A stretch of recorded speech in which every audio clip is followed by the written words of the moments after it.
Les avancées technologiques ont transformé les méthodes de représentation visuelle utilisées dans plusieurs domaines.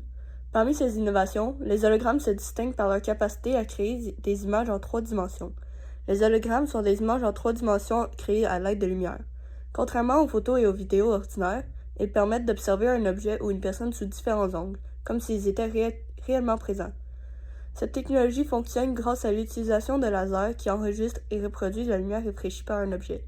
Dans ce rapport, le fonctionnement des hologrammes ainsi que leurs principaux domaines d'application seront présentés, notamment dans le divertissement, la science, la médecine et la communication. Il existe principalement deux types d'hologrammes, les hologrammes de réflexion et les hologrammes de transmission.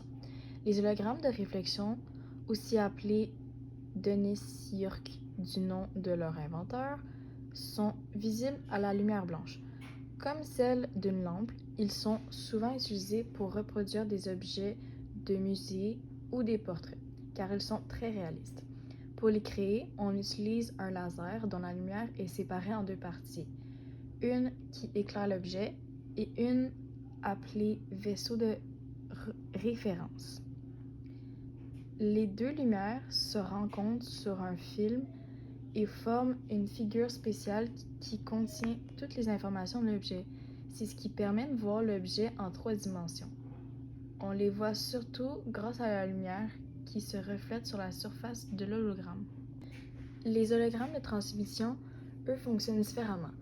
Pour les voir, il faut éclairer la plaque avec un laser par l'avant. L'image apparaît alors derrière la plaque comme si elle flottait dans les airs. La différence entre les hologrammes 2D et les 3D. Les hologrammes 2D ressemblent à des photos plates, mais ils donnent une petite illusion de profondeur grâce à la lumière. Les hologrammes 3D, eux, montrent complètement l'objet en 3 dimensions. On peut le voir sous différents angles, ce qui les rend beaucoup plus réalistes.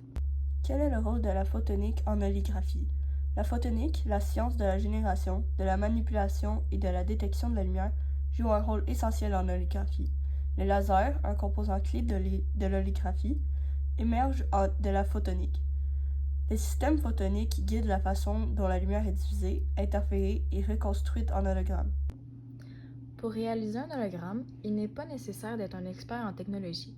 Cependant, il faut avoir quelques matériaux de base, comme une plaque de film holographique, un pointeur laser et des lunettes de protection.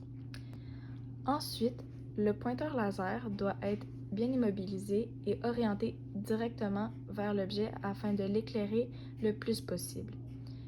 Une fois le laser en place, on capture l'image en bloquant temporairement le vaisseau avec un objet rigide, comme un livre.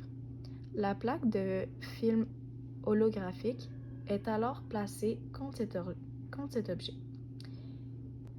Il faut faire très attention à bouger lentement pour éviter les vibrations ou les bruits qui pourraient nuire au résultat. Pour terminer, on mélange les produits du kit de développement holographique et on plonge la plaque dans la solution pendant le temps indiqué.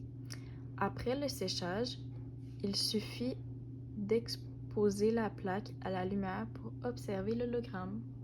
Voici quelques avantages de l'holographie en médecine. 1. Améliorer la procédure et le traitement. Les hologrammes permettent aux médecins de mieux visualiser les organes et les zones à traiter, ce qui facilite les interventions. Capacité de stockage de l'information. Les hologrammes peuvent contenir une grande quantité d'informations visuelles en 3 dimensions dans un espace réduit. L'apprentissage efficace. Il facilite la formation des étudiants en médecine en leur offrant une visualisation réaliste du corps humain.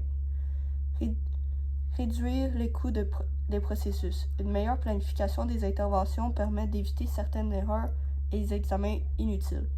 Accroître l'efficacité des médecins et des chirurgiens. Les images holographiques aident à prendre des décisions plus rapides et plus précises. En médecine, l'holographie permet aussi de mesurer les cavités naturelles du corps sans l'endommager. Elle permet enfin d'étudier les os sans contact, ce qui est plus sécuritaire et plus précis. Le coût pour créer des expériences holographiques peut varier beaucoup selon plusieurs facteurs comme la taille, la qualité de l'image et le type de matériel utilisé. Selon les informations recueillies par l'entreprise Lumina, il existe différents types de projecteurs holographiques. Les projecteurs d'entrée de gamme coûtent généralement entre 100 et 150 $. Ils sont surtout utilisés pour un usage personnel ou pour de petits affichages. Les projecteurs de milieu de gamme offrent une meilleure qualité d'image et plus de fonctionnalités. Ils coûtent entre 500 et 2000 $ et sont adaptés aux petites entreprises. Enfin, les projecteurs professionnels sont les plus performants. Leur prix varie entre 2000 et 10 000 $, ou même plus. Ils sont utilisés pour des événements de grande envergure ou dans le domaine industriel, par exemple lors de concerts. En conclusion, l'holographie constitue une avancée technologique majeure reposant sur les principes de la photonique et l'interférence lumineuse. Cette technique permet la reconstruction d'images tridimensionnelles à partir de faisceaux laser cohérents, offrant une précision et une profondeur inaccessibles aux méthodes conventionnelles. Les applications identifiées dans la littérature couvrent des domaines stratégiques tels que la médecine, où elle optimise la planification chirurgicale, la formation et la télémédecine, ainsi que le divertissement et la communication immersive. Malgré des contraintes liées au coût des équipements et à la complexité des systèmes optiques, les bénéfices en termes de visualisation, de stockage et d'interactivité sont significatifs. Les progrès continus en photonique et en traitement numérique laissent présager une intégration accrue de l'holographie dans les pratiques médicales, éducatives et industrielles, consolidant son rôle comme outil scientifique et technologique incontournable. Toutefois, l'évolution de l'holographie dépendra de la capacité des chercheurs et des ingénieurs à surmonter les limites techniques actuelles, notamment en matière de coût, de précision et de portabilité.